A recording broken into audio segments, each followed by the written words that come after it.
يا إلهي ئێمە گوناهی زۆرمان بەرز کردووە، هانامان بە ڕەحمەت و بەزەیت وهێناوە. خوایان چۆن بارانی بە ڕەحمەتت بۆ ناردین، ئاوا ڕەحمەت و بەزەی بەسەر دڵمانە ببارێن، دڵمان پەیوەستکە بە خۆتەوە یا رب العالمین. لە گوناهەکانمان خۆش بە یا ئەکرەم الئەکرەمین.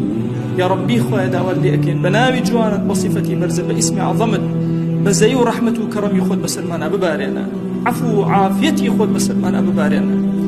یا ربی خوایە لە گوناهی دایک و باوکمان ببورە، یا ربی خوایە لە گوناهی خزم و کەس و کارمان ببورە، خوایە لە گوناهی مامۆسا و قوتابیمان ببورە، یا ربی خوایە لە گوناهی ئومەتەکەی پێغەمبەری خوا صلی الله عليه و آله وسلم ببورە. یا ربی خوایە داوات لێ ئەکەین بە ناوی جوانت بە صیفەتی بەرزە بە ئیسمی عەظەمت، خوایان بە ڕەحمەت و کەڕەمی خۆت سڵاوی ئێمە بگەێنە پێغەمبەری خوا صلی الله عليه و آله وسلم، یەک ناومان لە خزمەتیا بێنە یا ئەکرەم الئەکرەمین.